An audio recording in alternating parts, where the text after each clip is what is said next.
नमस्कार मित्रों, खेल और खिलाड़ियों की आवाज़ खेलपथ में आपका हार्दिक स्वागत है। मित्रों, टोक्यो ओलंपिक का समापन हो चुका है। भारत ने अब तक का अपना सर्वश्रेष्ठ प्रदर्शन किया है। इन खेलों में नीरज चोपड़ा की स्वर्णिम सफलता के बाद भारत की पदकों की संख्या 7 तक पहुंच गई।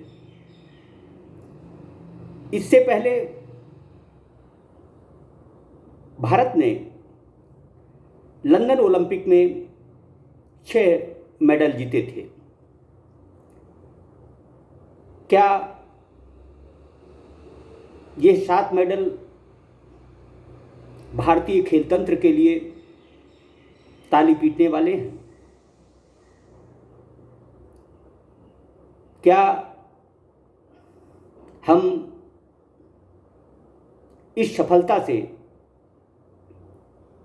अपने आप को गौरवान्वित महसूस कर रहे हैं?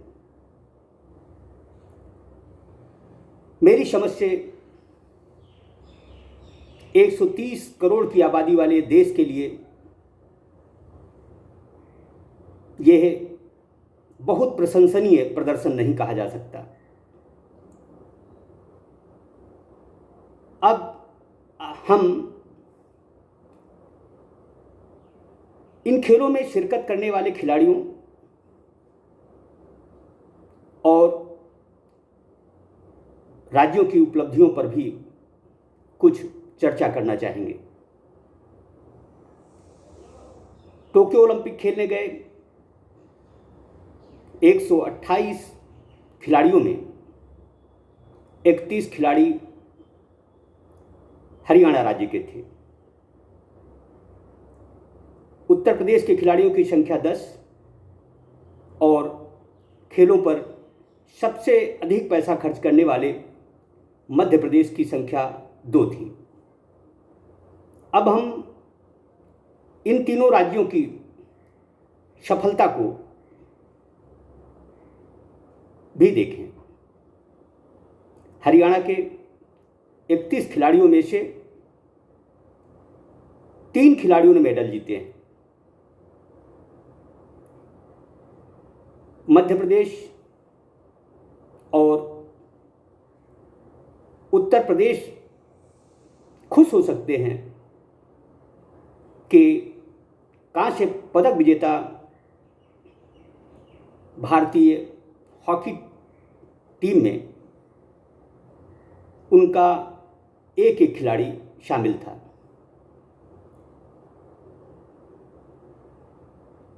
नीरज चोपड़ा ने निसंदेह जो कारनामा, जो गौरव भारत को दिलाया है, वह अप्रतिम है, बेमिसाल है। हरियाणा से यूपी और एमपी को जरूर कुछ बातें सीखनी चाहिए। खासकर हरियाणा की खेल नीति को यह राज्य यदि स्वीकार लें तो इन राज्यों के पास प्रतिभाओं की कमी नहीं है। हम सबसे पहले हरियाणा की उपलब्धि और यूपी व एमपी के पिछड़ेपन पर यह कहना चाहेंगे कि हरियाणा में प्रशिक्षक का पद स्थायी है, जबकि उत्तर प्रदेश में पिछले 17 महीने से प्रशिक्षक है ही नहीं। तो मध्य प्रदेश की बात करें तो मध्य प्रदेश में संविदा खेल प्रशिक्षक हैं, जिनमें हमेशा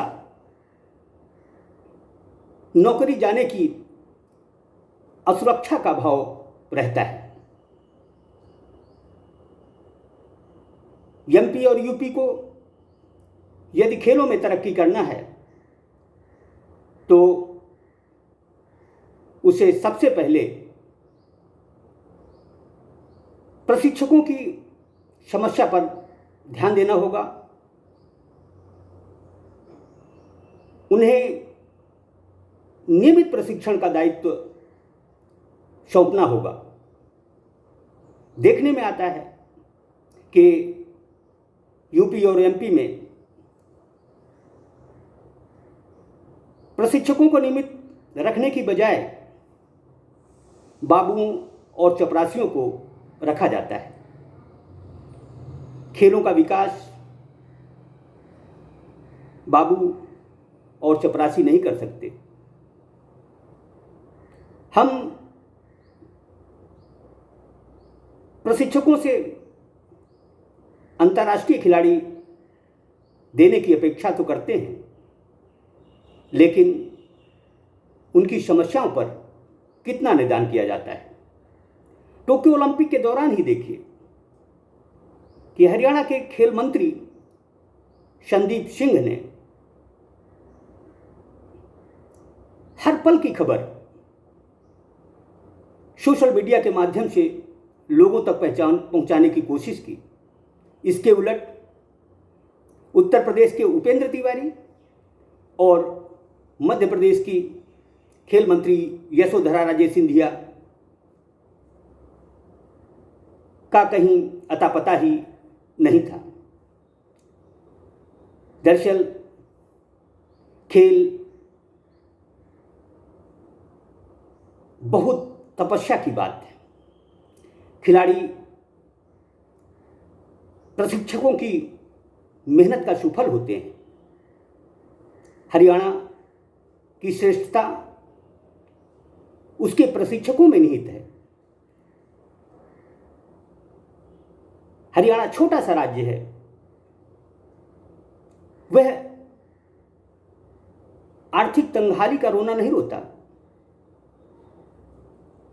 वहां नियमित प्रशिक्षकों की नियुक्ति होती है। वह लगातार प्रशिक्षकों को काम दे रहा है। यही वजह है कि वहां के खिलाड़ी देश ही नहीं दुनिया में भारत का गौरव बढ़ा रहे हैं। उत्तर प्रदेश और मध्य प्रदेश के मुख्यमंत्रियों शिवराज सिंह चौहान और योगी आदित्यनाथ से ये गुजारिश है कि वह अपनी खेल नीति में बदलाव लाएं। हरियाणा की खेल नीति से कुछ सीखें। योगी जी खिलाड़ियों से पूछते हैं कि उत्तर प्रदेश में क्या नहीं है जिसके चलते वे दूसरे राज्यों की तरफ प्रशिक्षण को जाते हैं। योगी जी, आपके राज्य में प्रशिक्षक ही नहीं है तो प्रशिक्षण के लिए खिलाड़ी कहां जाएंगे? आपको इस बात का ही संज्ञान नहीं है कि आपके राज्य में 17 महीने से प्रशिक्षक नहीं है। बिना प्रशिक्षण के आप खेलों में किसी चमत्कार की उम्मीद कैसे कर सकते हैं? शिवराज सिंह जी सिर्फ खेल अधोसंरचनाएं आबाद करने से मध्य प्रदेश खेलों में महाशक्ति नहीं बन सकता। आपको इसके लिए एकेडमी से हटकर हर जिले, हर ब्लॉक स्तर पर प्रशिक्षकों की सुध लेनी होगी। प्रशिक्षकों के नियमित पद होने चाहिए जो कि आपके राज्य में नहीं है।